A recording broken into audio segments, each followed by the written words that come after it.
Jesse Lovic, welcome to Locked In, man. It's great to have you. You just drove, a few hours from Pittsburgh to get out here. We met through email. You hit me up for the first time, a complete random stranger, and was like, hey, I'd love to come on your show. And this is the first time you're ever telling your story to an audience, and you have an insane story, and, we're looking forward to hearing about it. What was your life like growing up? Like, what kind of family do you come from? Lower class. I would say definitely lower class poverty. It's the ghetto. And what do your parents do for work? So my stepdad was a jitney driver. He owned a concession stand. Well, owned and ran the concession stand that didn't work out. He had a bar as well. There was a lot of problems between him and my mom to where, he was out cheating on her and doing things that he shouldn't have been doing. He was so focused on that to where, like, he wasn't doing what he was supposed to be doing. But there was a lot of verbal arguments there to where, like, yelling and screaming and, like, sometimes could get, a little bit physical, not like real physical. But I remember sitting at the top of the steps with my sisters with the phone and my mom telling me,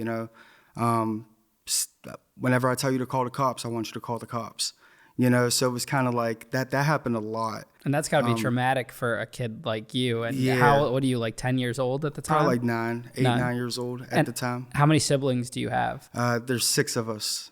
And you're youngest, oldest, middle? So I'm the middle child, yeah. Were you guys close growing up? Yeah, we were. We were pretty close. Could have been closer. But, we just didn't have that, like, togetherness. It's something that my mom always wanted. And, she always wanted the big dining room table that we all could sit around. But, we didn't really have sit-down dinners or anything like that because everything was so busy. But, yeah, there was a lot of us. So my 2 oldest brothers, they got the same dad. Me and my sister, we got the same dad. And then my youngest brother and sister, they got the same dad. And that was my stepdad. And you guys are all living in this one house together? Yeah, we're all living in a house. Is it like a really small house? I wouldn't say that it was a small house, but it wasn't like a big house, but it was like big enough for all of us. I remember, there was a time to where there was 4 of us in the one room to where with 2 beds. So that was kind of like, I guess, like kind of different in a sense. I remember sharing a mattress. And do you think that was normal compared to what other kids were doing, or were you teased for that? What was like the dynamic with your friends? No, so that didn't even really like come out to where like shared or anything like that. But like living situation wise, I feel like a lot of my friends, they were living the same way. Coming from these broken homes, like I said, I was living with my stepdad. My dad was in and out of jail a lot, and he wasn't really there. And I'm sure that he wanted to be there, you know what I mean? But he had his own problems going on. Let me back up a little bit. So he actually was there for a little bit until we were about maybe 8, 9 years old. And then he kind of just stopped coming to get us. And I guess, I don't know if he was in jail or, he was into drugs or whatever he was into. Yeah, he just stopped. Did that motivate you to want to do more with your life? Or did you kind of want to like follow down his footsteps in that sense? At the time, I was so young to where I needed guidance. And I didn't have the guidance. A lot of us in that neighborhood did not have the guidance. So do you think not having the guidance led you to start hanging out with bad people, bad friends, and doing things you maybe shouldn't have been doing? Yeah, 100%. Because whenever you're young like that, there should be some kind of father figure there that's steering you in a direction, and that really wasn't there. Because like I said, my stepdad, he would hustle, so he was always on the go, always on the move. He would take cat naps. He wouldn't really sleep. He'd take 4-hour naps on the couch, and then he'd be back at it, and it's like there wasn't really like, there really wasn't that structure there, and it led me on a path to destruction for myself without the guidance, because like, okay, so growing up in this environment, right? You see all these other people, all your other friends, like kids are smoking weed at 10 years old. I remember walking home from school. This was elementary school, and the one kid said, say I won't, punch him in the face. Say you won't. Just like, you know what I mean, you won't. And he went up there and just like dropped him. And you were just following along with this too? Yeah, like just like, okay, that was cool, you know, and not cool, but like laughing about it, you know, but maybe feeling bad in a sense, in the same way. I just didn't know I didn't know myself at that time. Yeah. You know what I mean? It's like, I was a people person. You were trying to find like your identity, I guess. Yeah, but I was so young though. I was like 9 years old, you know, and like stuff like that, to where like, that's a lot of pressure to put on a 9-year-old. Yeah. To try to figure himself out with no like father figure or anything. Yeah, especially with your environment when it's so run down like that, like garbage everywhere. Just like, I remember the older kids in the neighborhood, they used to call the cops on themselves so that they could run from the police. Like it was cool to run from the police. I remember, you know, a couple houses up, the one kid the police actually were looking for him, and he's hiding on his porch roof laying down, you know? So it's like, you see those things. I remember, you know, looking out my living room window and seeing an armed robbery across the street from me happening. Guy had a bag. I guess he owed the guy some money. He was a crackhead or something like that, owed him some money and robbed him right there. And I was 9 years old at that point too, you know? And like just seeing those things, and then like, so whenever I talk, should I say like, just keep these going, people? man. Okay. Being you, man. Be you. Okay, I just want to make sure I'm using the right like terms, like these people or this or that. Just be you, man. Okay, so like there was even a time to where like my mom really wouldn't put up with like the drug dealers in a sense. Yeah. And he would just walk up and down the street counting his money all day. But you see these things when you're a kid, you know? Yeah. Like I knew about people selling drugs, and I was aware of people selling crack, and I was aware of, you know, robberies and like just all of that. And I feel like that's really bad for someone so young, but that's how it is for, you know, a lot of people in those types of communities. But yeah, he would just count his money up and down, up and down. My mom used to stand on the corner because she grew up with him, you know? Yeah. Be like, drug deal, yelling down the street, you know, like not snitching, but just basically saying like, just get that, like, I got kids here, like, you know what I mean? Like, stuff like that. So like she wasn't really like snitching on him or anything like that. She was just like, I guess just like verbal. She's very verbal. Like she wasn't scared to like speak her mind or say anything. Yeah. Which is, I guess, a good trait to have in a sense. Yeah. Especially when you got so many kids, you know what I mean? Yeah. But there was that, and then there was this one time to where I was walking on my street, and there was this kid, older kid, and he was teaching me how to break into cars. And I was 10 years old at this point. Is this the first time you ever commit a crime?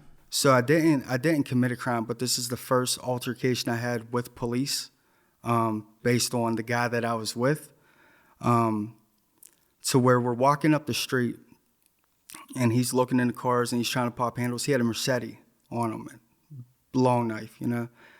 Get up to the basketball court. There's probably like 10 to 15 people in there. Next thing you know, there's 7 cop cars come pulling up, zipping all around, laid everybody down on the basketball court. I'm 10 years old, you know, like, and that was my first run-in with the police, not running like personally, but my first experience. Like, I was laying on the ground in a basketball court, and they walked over to the guy and picked a machete out of his, you know, pants. And it's like, that's not good for a young child to like, this is developing in your mind at that young age. A lot of fights happening at the park as well. I remember watching this one kid said that Kobe Bryant was his family member or something like that, and he got bullied for saying that. They stomped on his head. Like, they were like literally like stomping on his head, which is really crazy too, just the violence, you know? Yeah. Now, I know you end up committing a crime when you're 15 that we'll get into, but was there anything before that? Like, after this 10-year-old self, you're exposed to crime and whatnot. Do you start seeing yourself committing small crimes like shoplifting or anything like that? Yeah. So I actually, I got caught shoplifting at Schwartz's Market on Warrington Avenue, like the main strip in the neighborhood. Is that the first thing you've ever done illegally? Yeah, that was the first thing. And why'd you do that? Like, you were just like, let me try this, or was it about the money? Or I had 2 friends with me that walked into the store with me, and you know, and they took something, so I decided I was gonna take something too, and I guess I just followed. I followed. Did you know it was wrong?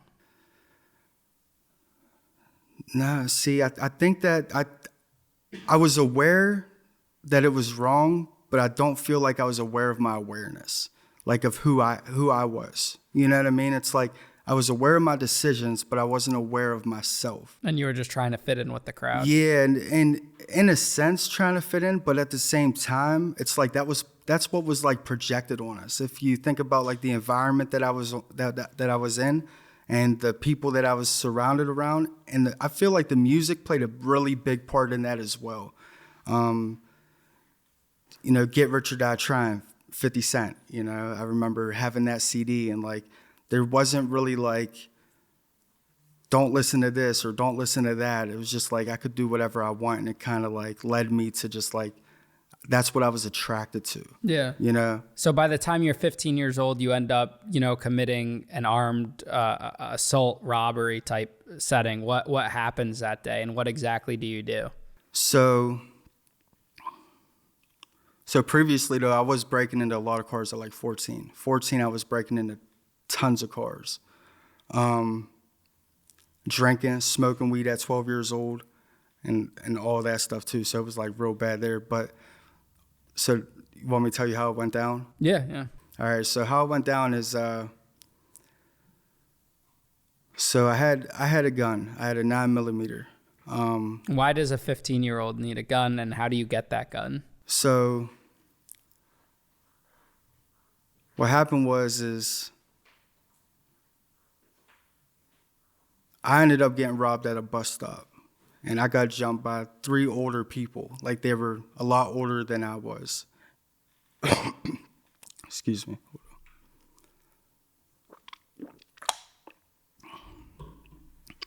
There was a lot. So I was sitting at a bus stop, waiting to go home. It's like 12 o'clock at night. I was 15 years old, last bus running, all by myself. They came up to me, asked me if they could use my phone. So I went to go give them my phone, and he punched me in the face. So I got up real quick, and the next thing you know, I'm surrounded. So I was a lot younger than him at the time too, you know. And so that really got my mind going. It's like, okay, I got robbed. So like made it okay for like. So you thought you needed a gun for protection? Yeah, definitely thought that I needed a gun for protection at the time. See, I don't want to say that though, because I really didn't get into like wanting a gun for protection until really like later on. That was just like, that really like sparked something in me whenever that happened. Because what happened is I stole my brother's gun. That day that you commit a robbery? No, probably like a week before that. Okay. About a week before I committed that robbery. A week before I committed that robbery, I stole my brother's gun. He drove me to school, and I felt underneath the seat, and I felt a gun underneath the seat. And so I knew it was there.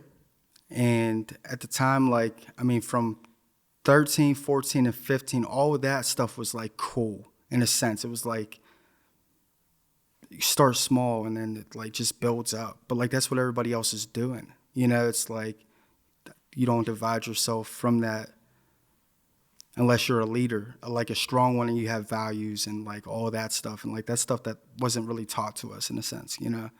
And so drove me to school one morning, probably like maybe a week or two after, you know, I felt the gun underneath the seat. I took the gun. And I caught the PAT bus to school because there wasn't school buses. We caught city buses. So I had to catch 2 buses to get to high school.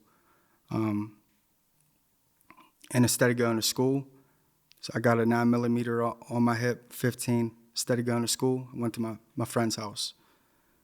Showed him. We didn't go to school that day. And you thought it was cool, just like have this gun around? So, let me see that. Yeah, it was like that. That's cool. It's like, it's a pistol. You know, you're 15. And did you want to like hurt anyone, or you're just thinking it's cool because you're 15 years old? See, that's kind of like, it's tough to say, right? Because it's like the attention wasn't like, oh, I'm gonna go out there and really like cause harm on people. It was kind of just like subconsciously just going with like everything that I has taken in from, all of my experiences previously from that, because I had a lot of experiences previously from that. And like with the music and everything like that, it's just like that I guess that was like the cool thing. And if you look around the neighborhood, a lot of people are getting killed and a lot of people are getting shot, and like there's a lot of things happening. So like there's probably multiple things going through your mind at the time. Did you ever shoot a gun by that point in time? No, I didn't shoot a gun at that time. So you just had it and you thought it was cool. You guys were listening to rap songs. You heard about it on TV, whatever. Yeah. So what do you guys end up deciding to do? You skip school, you have this gun. Where does it end up? So for about a week straight, we was running around just robbing people. Just robbing wherever? Just robbing people wherever. What are you robbing and what are you taking? So, we went into these apartment complexes, just random people there. We went to nothing. We wasn't even really like, it wasn't like we were robbing like, somebody that sold drugs or somebody that did this. We were just like running around with the gun. And you're 15 years old. That's what I mean. A child with a gun at 15, they should not have guns at 15 years old. Do you ever think that you're like terrorizing some of these individuals? Because imagine like what they could be thinking. Like if they're getting robbed with a gun, like that's life threatening right there. Do you ever think about that? Or in that moment, did you think, hey, I'm hurting people? Not even physically, but like emotionally? So not at the time, because it was like subconscious, but that just gave me the chills since you said that, because like reflecting on that, there's pain that comes up now. Yeah. You know what I mean? And it's like, you don't realize that. And that's where like the guidance comes into play. And that's where like I held that resentment against my father and stuff like that, because it's like, where was that? Why was I so free at a young age, in this environment? Now, are you guys making money from these robberies? Nah. So you're just getting whatever, like a few bucks. It's not really worth it. If anything, it was more like just to do it. So what's the robbery that happens that you end up getting arrested for? So it was the playoffs. It was Buffalo Bills and the Patriots in 2008. And how old are you? 15? 15. Okay. 2008. And it was me and my two friends were at my house. And we had a plan that we were gonna, go hit a lick, what we would call it, go hit a lick and grab a case of 40s for the playoff game. And we're at my house, and my mom looked at me. She said, "Why don't you guys just watch the game here?" No, because Southside, like we're in the city, so it's like Southside's the main strip or whatever. Like there's a lot going on around the neighborhood, So she wanted us to stay at home because she had a bad feeling, she said, "I got a really bad feeling, Jess." I said, "You ain't got nothing to worry about. Like, we're fine, Like, and then she said, well, she looked at my one friend and she said, so whenever I don't mention names, right? I know I don't want to overthink it. Whenever I don't want to mention names, should I say like my friend? I don't want to keep saying my friend. Whatever you want to say. Okay, cool. Just checking. So she looked at my friend and she said, I want you to give me your phone number. I want you to give me your telephone number and your address for whenever the cops call me, I'm going to call your mom. So she knew something was, you guys were up to no good. She had the feeling. She had the gut feeling. And that's giving me the chills right now. So do you think if you had that father figure to say, hey, don't go out today or don't do this, your life would have been so much different? Absolutely. I would have had some discipline in my life. If she had told you don't do this, would you have listened or no? Nah, not at all. So you guys go against what she's thinking, and where do you guys end up? Where do you go? So we left my house. We're walking down towards Southside. And how it is like there's Arlington, it goes up and over. That's like the slopes. So like we're in Arlington, we walk up and over. Some lady decides to ask us if we need a ride down the hill. And, I'm sitting there. I got a 9mm on my hip. I was the one carrying it. I'm 15. I got my boy next to me. I got my boy in the front seat. This was an older lady. Like anything could have happened there. Especially because like, not to go off, but like my boy next to me, he was like real ghetto, like real involved, He was like real deep into like just his family, his upbringing was real bad. You know what I mean? Like he's already punched a cop in the face, and he's the same age as me.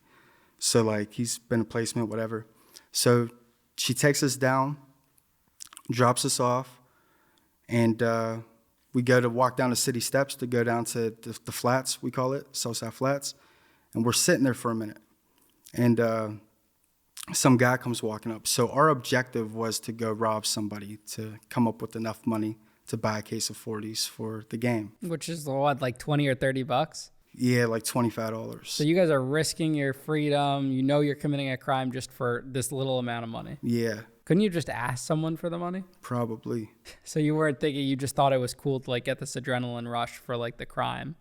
Yeah, I think that has something to do with it, and I'll get a little bit deeper into that later on in the interview, but I think that has something to do with it. It's the adrenaline rush that comes with it, and it's the like, this is my clique, this is who we are, because there's multiple cliques, and I jumped around between, like, not really jumped around, but I was cool with everybody. Yeah. Like, I was a people person, you know what I mean?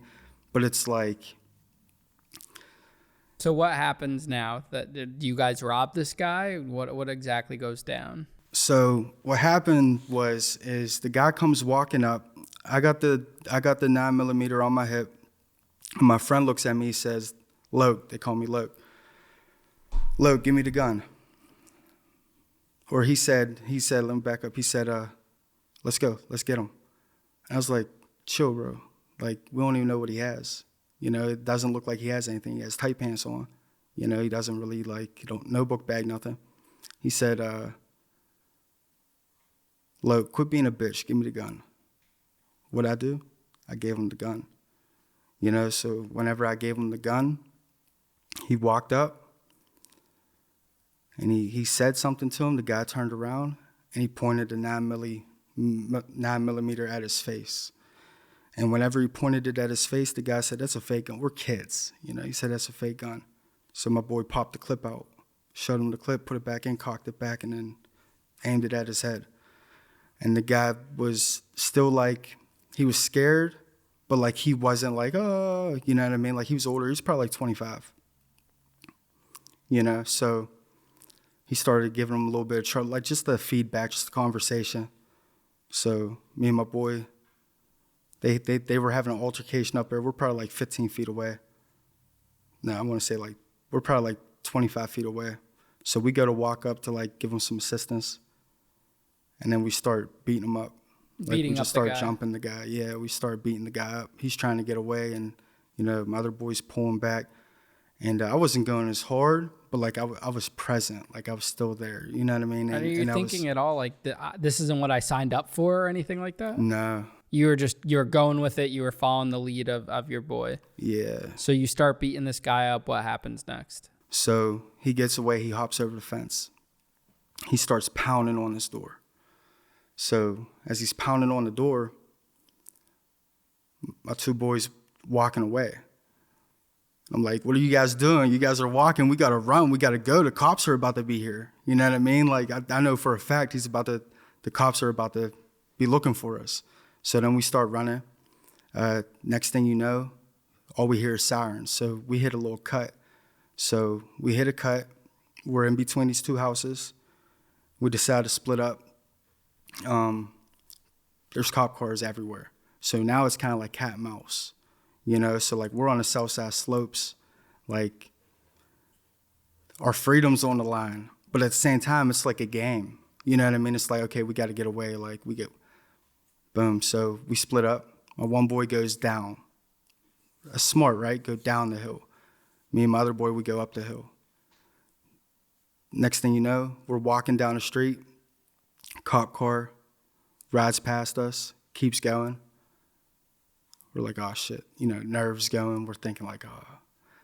Next thing you know, another cop comes down. "Hey, stop right there. There's steps right next to us." And we just darted. We just booked it down the steps. Boom. Because, you know, got the gun on us. Ran down the steps. We hit a cut. Now we're running up a hill. So we're running up these backyards. And I remember running, and I'm running out of breath. I'm running. And I ran out of breath. I stopped, so I tried to hide underneath this fence. My boy looked at me. He was like, "Come on, what are you doing? Come on." I'm like, "No, I'm good, bro. You know, I'm hiding. 15. You know what I mean? There's cops that are old. They're not dumb. You know what I mean? It's like, they want I think I'm guys. hiding underneath of a fence, you know? Next thing you know, I got 7 guns drawn on me. What's going through your mind when the guns are drawn on you? I don't got a gun on me. Did you ditch the gun or your friend ditched the gun? He had it on him. He kept going. But what was going through my mind is like, oh shit, they're about to, they might shoot me. You know, like, so first thing I'm saying, I don't got a gun on me. Boom. So I got arrested. Did they arrest your other friends, or they didn't catch them? They didn't catch him until a little bit later on. So whenever they caught me, I'm sitting there in handcuffs. There's about 6 cop cars. The victim rode past in the cop car and said, yeah, that was one of them. And they took me to a police station. I'm shackled now at this point, shackled to a bench, just sitting there. I'd say about an hour and a half later, my other boy comes walking down with his head down. He got caught. He got caught. And I looked up at him and I was like, damn, they got you too, bro. Like, that's the first thing I said was like, they got you too, you know? And he's like, yep. And you guys are like in the county jail. So at this point, we're just in like the police station on the south side. Okay. So we're sitting down there for a little while. And what's crazy is like how my mom said, like, I'm going to call your mom kind of thing to my one friend. Well, that's the friend that got away. So what's crazy is like my mom called just what she said she was going to do, his mom, and said, hey, just want to let you know that they caught yada, yada, yada. My mom probably thought that they caught all of us. You know, she didn't know.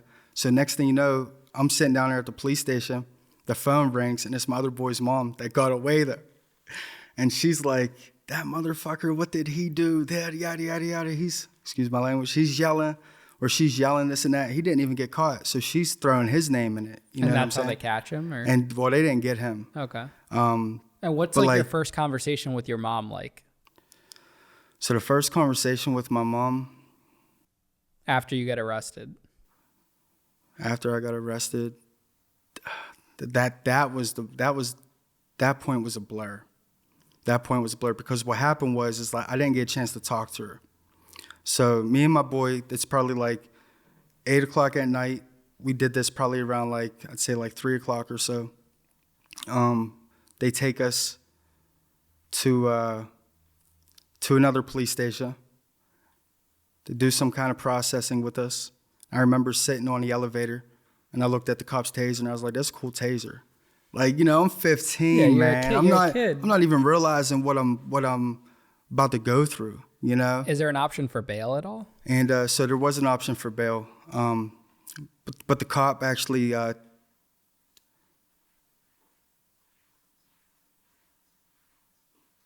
so take us to, okay, I'll make this part quick. They took us to the police station, and then they took us to Schumann Center, and that's like the juvenile detention center. Yeah. So we get there, and once we go into like get placed there, that whoever was sitting at intake looked at our paperwork and said, we can't accept them. They're being tried as an adult.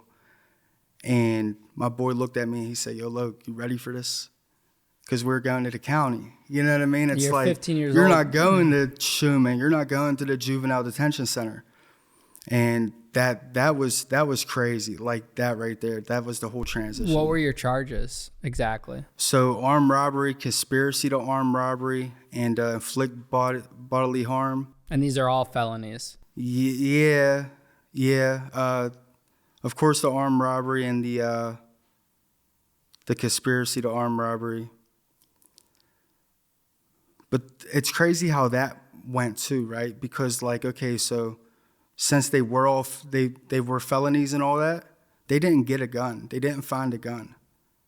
So like, since they didn't find a gun, we were so young to where like it was a shit show for them in a sense, because like we shouldn't have really been placed because there's like no like evidence there, you know what I mean? And it's like it was weird how like that really worked out in a sense. And I really think that like the cop, I don't know if I can say his name or not, you could delete it, but Officer Squares, he actually like I remember him saying, like, I see a lot of myself in you when I was a kid. Like, he was a trouble kid. Yeah. You know, so, like, I don't know, like, if he had anything to do with, like, how things worked out or whatever, but he ended up getting arrested for being a dirty cop later on down the road. Wow. But that was crazy, too. Did you end up getting bail? So after 4 months, I spent my 16th birthday locked up. In the county jail? In the county, yeah. So what's like the county like for a 15-year-old kid? You're put in with, they didn't separate you. No. They put you with full-grown adults? Yeah. How are people treating you? So whenever we first went in there, we went up to, PC at first, up on protective custody at first. They took our shoelaces from us, took everything from us. And, it was me and my friend in the same cell. We were locked in there. And then they let us out. Once they let us out, we were like, we were on that pod. I think it was 6F, 7F. We were on that pod for maybe 4 days. But that's the pod with the killers and this and that. Nobody really up on that pod, nobody really paid us that much attention because we were so young. They just had no business really messing with us. You know what I mean?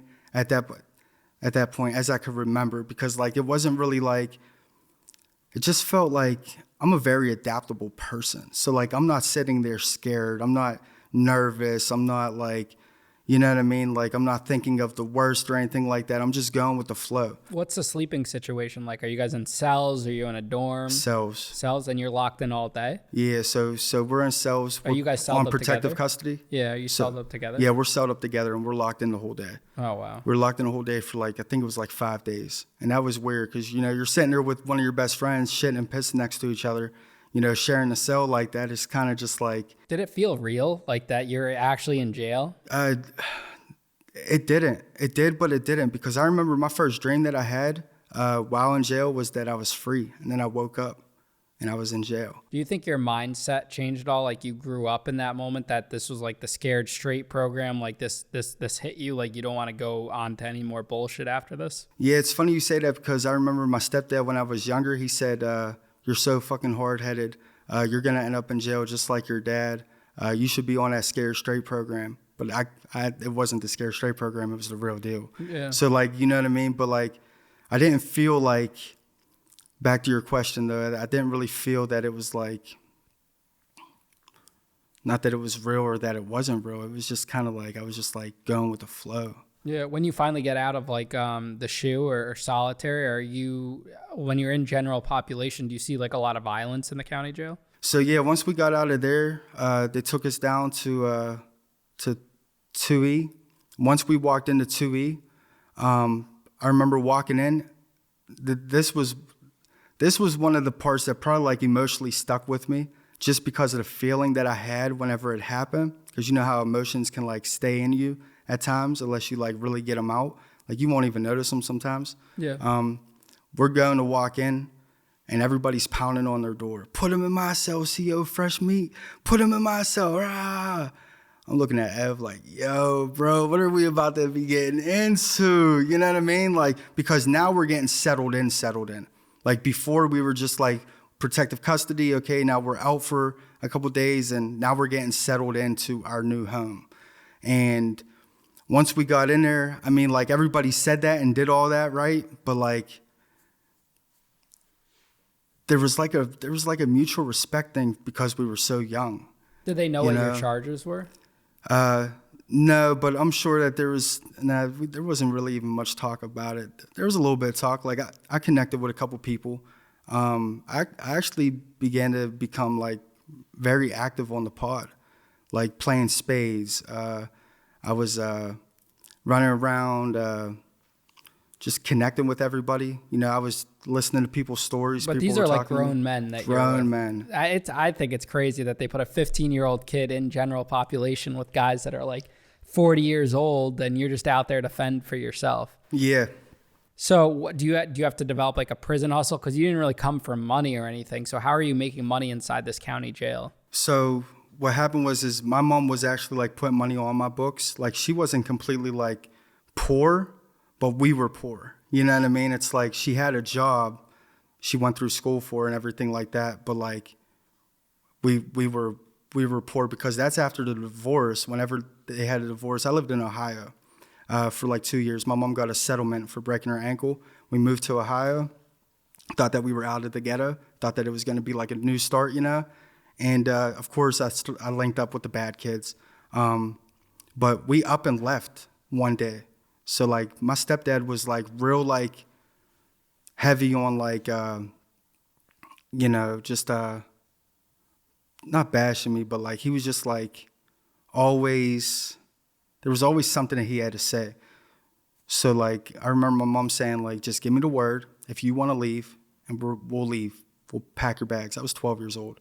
So like at that point, like, and I've already developed a lot of friends. I was very popular because, you know, the city kid moves to like a decent like place in a sense, you know what I mean? It's like everybody was cool, but we just up and left. So like we were just like gone, you know? Yeah. And that was kind of crazy too, because like that was around Christmas.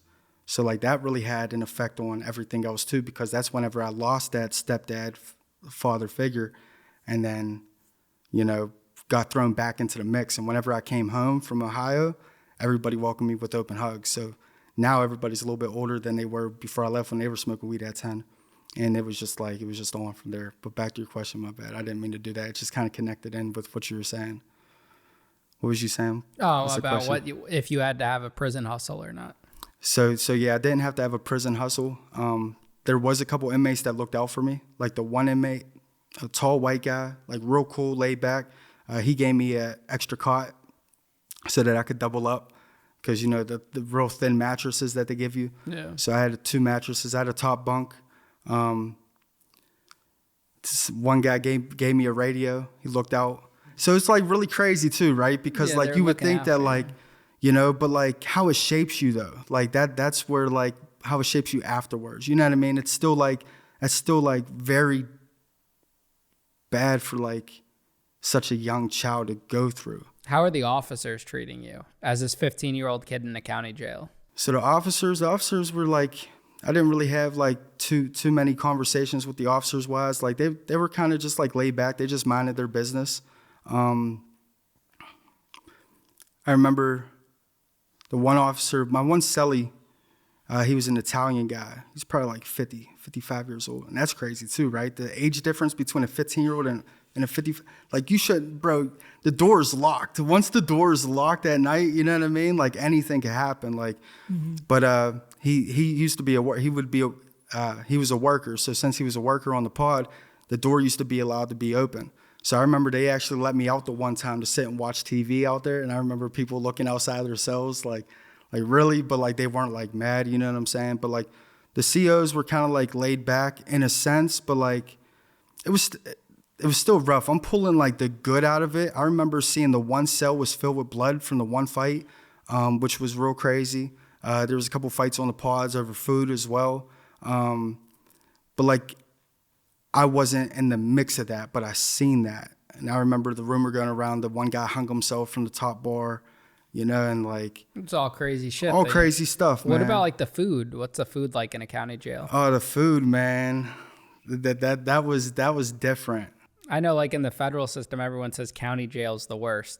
So how bad was it? Oh, the county jail food was bad. What are they serving? The county, they called it the big sausages. They called them donkey dicks or something like that. But like nasty, just like, it looked like sludge almost. It just looked like they just scoop, boom, you know, and it's like potatoes. I don't even remember. I just remember it being like nasty. Yeah. You know? So you're able to get out after the 4 months on bail or whatever. How does your case get resolved? How does this situation come to a close? So this was my first offense.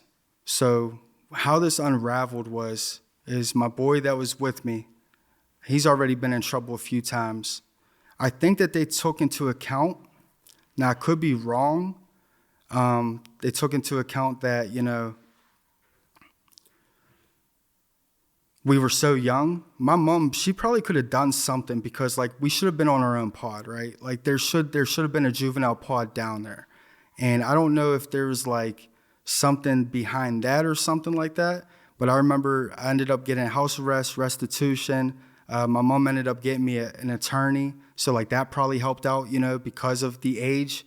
And I was on probation for like, I think like 4 years or something like that. So you didn't get any 4 more years. jail time? I didn't or get any prison more time? jail time, but I do remember that they needed me to come to Schumann to do something, and then they took me in and they made me stay there for like 3 days or something like that. Now, was this the last time you ever get in trouble? No, not at all. So that was the beginning. So this was like your wake up call. Well, like this was supposed to be your wake up call. You had this one offense. It didn't turn out too bad. Like you only got a few months and then house arrest and probation. You get out, you're on probation. How does it get worse? How does that just become the start of the crime, I guess? So it kind of like, okay, so whenever I was released from the county jail, there was nobody to pick me up out front because nobody knew that I was getting released. The first thing I did was walk across the bridge, the city bridge, as a free child, went to my friend's house, and his aunt went and got us a case of beer, and we were smoking weed. So it's like right back into like, you know what I mean? And this all stems from the people you're hanging out with. Yeah, yep. And that's exactly what it is, you know. And then, you know, it was right back to breaking into cars, and it was just back into like the flow of things, and then you get older. You're not thinking at all like, hey, I just did this. I got a felony on my record. If I get caught again, I'm screwed. I think the thing with that is that like I wasn't punished enough for it.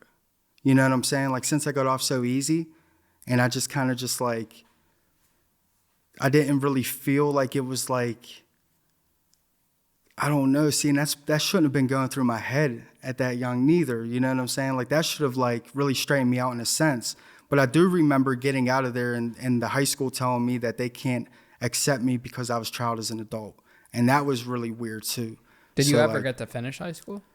No, I ended up dropping because I ended up going through homeschool after that because they wouldn't accept me in.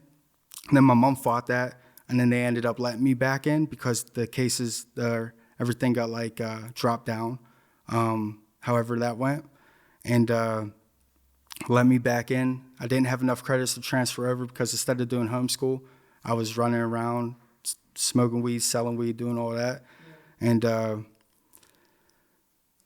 didn't have enough credits, and they told me that I was going to have to repeat that grade. And with repeating that grade, I was like, I'm better off just dropping out. So my mom actually signed me out of high school. So I think I was like 16 at that point. Yeah. And that was different too, because whenever that happened, because I even remember with high school, I was running around selling weed around the hallways. Like that was my thing. I was always selling something. I was always hustling Little something. entrepreneur. Yeah, that was my thing. It was like I always had my hands on something, doing something to make some money. And I remember getting patted down by, getting called out of homeroom and patted down by the principal and the security guard. And they're searching me, and he's saying, "Why's your heart beating like you got a gun on you?" And I literally got an ounce of weed separately bagged up underneath my underwear, tucked under. And I'm sitting there, and I'm like, my heart's beating because I'm in the office with you and you, you know what I mean? And it's like, but I had something on me, and I always had something on me. And, but yeah, after school. Do you get caught anymore? Like, do you do any more jail time, or what happens like in the coming years?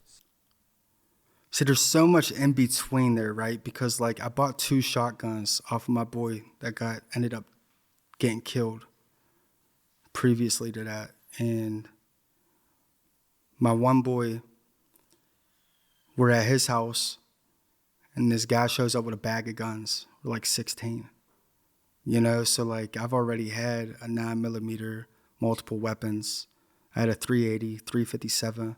My one boy's 357 that he sold to my other boy. He shot somebody in the head with it, and he ended up doing life. But leading up to like all that, my second like running, I was doing my thing and selling out of my house, in and out. Had some weapons in the house. And how old are you at this point? At this point, I was 18, so there was a big gap there. That's why I was trying to like fill in the gap a little bit, because there was so much that came through all that, like just like selling drugs. I remember shooting guns in the Grandview Park at 16. I remember being served 40s at the beer distributor at 16. Yeah. I remember rolling up weed in the back of Paisanos. So that first time you got caught really just spiraled everything. I started crushing windows instead of just checking car door handles. We were breaking, because the people I was with were older, so they were showing us how to pop the car windows with the screwdriver. I stole my first car at 16, and I tried to keep it. That's crazy how it all escalated when it should have been like a wake-up call if you just had someone to say, hey, you know, you need to get your fucking life on track. Yeah. So what happens then? Do you go back to jail? So my house got ran up in. I heard a knock. Heard a knock on the door. Nobody, you know, was supposed to be coming through. So who is it? No answer. So my mind started thinking, and it was actually Thanksgiving, the night before Thanksgiving. We were drinking Hennessy. So we're all messed up. Like, I'm bottling, counting my money from all the money that I made that day, checking my pockets, getting everything together. It's like 12 o'clock. I'm always the last one to go to sleep, you know what I mean? Take cat naps. But I didn't have my gun on me. And so the knock on the door, then I wasn't thinking, and then I was like, oh yeah, maybe that was supposed to come through, right? So I go to open the door, next thing you know, I got a gun to my hip. They're trying to get in. So like, now I'm thinking like, okay, it's about to go down. Like there ain't no backing out at this point, you know what I'm saying? It's like, something's about to happen. So it's like, okay, I could either stay here, I don't got a gun on me right now. I could either stay here with the risk of, you know, not only them taking everything, but just like, you know, you don't know what's going to happen in a situation, right? So it's like, so instinct-wise, I try to run. Pushing the door back, they're pushing in two older dudes. It's always older people. I was always like, you know, like around older people, like, or there was always older people. But boom, try to push in the door, push back. They make their way in. So first thing that clicked in my mind was like, okay, I'm gonna go out the front, but if I go out the front, there might be somebody waiting for me out the front with a gun. You know what I mean? Like, I don't know what's about to happen. So I dip out the front. So now I'm out the house. So I'm like, all right, cool. So now that I'm out the house, I'm like, all right, they know that I got guns. So they might think that, you know, I might pop around the corner or something like that. So they ended up going in there. I hear 2 shots in the back alley. I run back to the house. And the next thing you know, about like 12 to 13 police cars on my street, lined up front and back, going through everything. So I got robbed, and then the cops came. And they arrested. How does that work? Yeah, and they arrested me. So what did you get arrested on? We're sitting there, intent to deliver. They found O sheets. They found bullets. They didn't find no guns because so all felonies. Yeah, whenever I went back to the house, I gave everything that I could find to my boys. Told them to leave. Yeah. They just dipped out, you know. And what are you facing at this point, like when they arrest you? See, and that's weird too. And this is why, like, by the grace of God, like, there was always something looking over me, because like there was times to where like I've gotten out of some crazy situations, like a police raid with weed on me, and then I leave the police raid and I go sell weed down the street. You know what I mean? Like, how does that happen? So like in this situation, for instance, like, boom, we're sitting on the couch. They're like, "Where's the guns? Where's the guns?" I got this roommate next to me. He's crying. You know, tell him where the guns are. I'm like, what are you talking about? You know, so bang, get arrested, and Thanksgiving. Did they let you out on bond when you? Yeah, I got bailed out. So you got bailed out. How does this case get resolved? It's crazy because they took $10,000 off me. Mm-hmm. They took $10,000 off me. I'm not sure if that was marked down or not, though. That's weird. And a couple other things, and it got marked down to disorderly conduct. The whole case got marked down to a disorderly conduct. Yeah, because they didn't have guns. They didn't get no guns. Yeah. They had an O sheet. I had an attorney too, so I still had some money. So you never did jail time for this? So no, but I was down there, so like I didn't do jail time for that. Yeah. And was this the last time you ever commit like a crime? That's whenever I was like, okay, I need to change. Why was that the wake up call? That's when it hit me. That was the wake up call because I was tired of it. And because it could have been worse. Yeah. You're thinking, wow, I really got a second chance. Like it could have been a lot worse, this situation. It could have been a lot worse. Not only that, like it was on my mind, okay, I either change what I'm doing or I go find the people that did this with a gun. And how old are you when this thing? That's when I was 18 at that point. You're 18, you have this realization, you never look back since, like it's been on the straight and narrow? No, I wouldn't say that, but that's when I had like, I've just been through so much shit to where I was like, I've had enough of it. And like ever since I was younger, like I knew that I always wanted a family, right? And I knew that, you know, I always wanted to make a lot of money. And now that I'm 18, whenever I was younger, whenever I think about making a lot of money, you think that doing this stuff's going to make you a lot of money. It's not. Yeah. You know, it's really not. You got to do something bigger than that. Like, you got to do something different than that. What do you do next? Do you go finish school? I have a kid. You have a kid? And did that keep you on like the straight and narrow, I guess? Did that ground you, give you something to like have hope for, I guess? Yeah. And that reevaluated your life? I still bought a 40 after that, though. I still had a gun after that. You still had a gun, but you never went back to like that crime life. Yeah. What for were you protection. That's all it was. What were you doing for work? I was working at Permane Brothers on the south side. Okay, what's making that? coleslaw. It's like a Pittsburgh sandwich place. Like, they're famous for their Permane sandwiches. It's like French fries, coleslaw, all that, I guess, whatever. But yeah, I was working down there. Staying out of trouble? Staying out of trouble. Were you more cautious of who you were hanging out with at this point? That's a good question. Yeah, I was. I started distancing myself. I started to get more in tune with myself and less in tune with the environment. And I think that really helped me, because whenever I had a kid on the way and things weren't really working out between me and my firstborn's mom, and things kind of went like a little sideways. And then I met my wife now. We've been together for 10 years, since I was 20. That's and great. that was the like, blessing you needed. The blessing, like, did she help ground you, like keep you on track and keep you on the straight and narrow? Yeah, she did. So you haven't committed like any crimes since that last one? No, I think that was like the end for me. How's your relationship now with like your family, your mother, your siblings? It's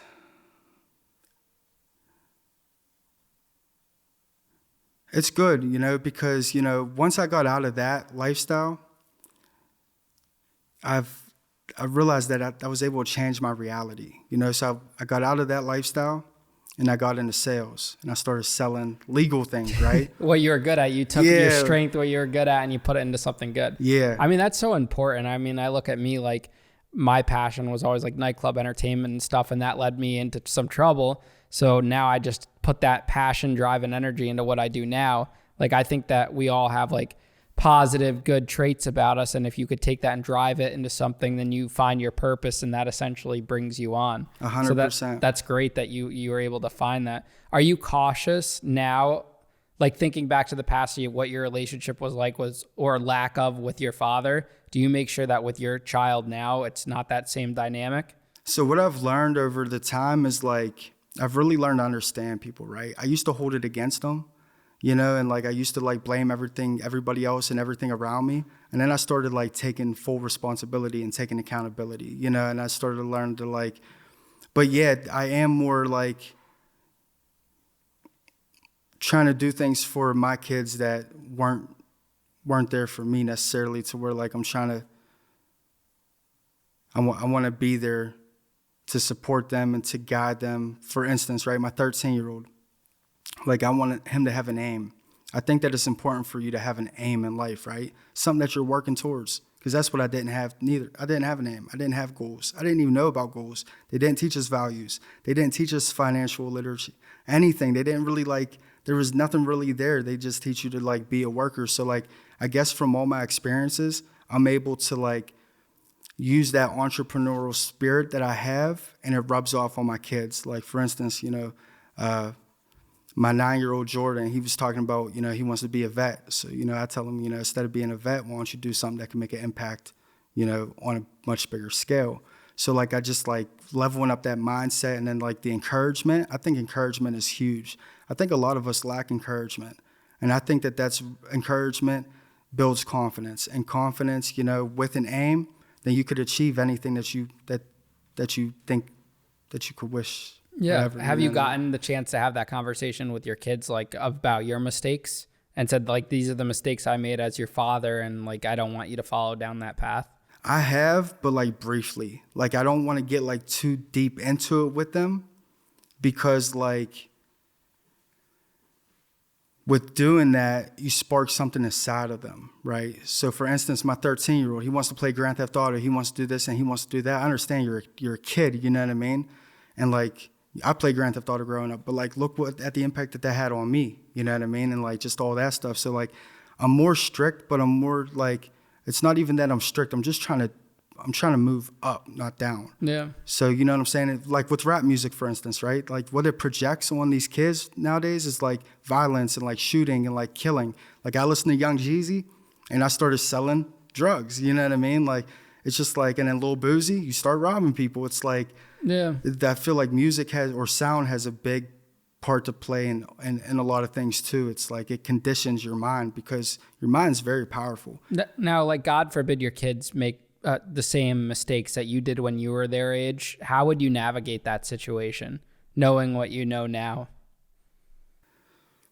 If one of my kids was I would have an understanding, in a sense, but I would take the responsibility of like, what did I do, you know, to where like caused this? Like, where was I not at in their life? Or like, so do you think like you're more aware now, unlike when you didn't have that father figure, you're more aware of their actions to make sure that they don't travel down that? Yeah, for sure. And I feel like to be conscious of all that is very important too. And I mean, everything you've been through has made you like a better father. I know, like I want kids one day, and the day I have kids, and obviously it's going to be a big part of who I am, like sharing my experiences with them so they don't make those mistakes, and so they know like who their father is and why the way he is because of his like past mistakes. They never really leave you, like those mistakes. They're always there, but you use that kind of like as a fuel and a direction to like navigate your life.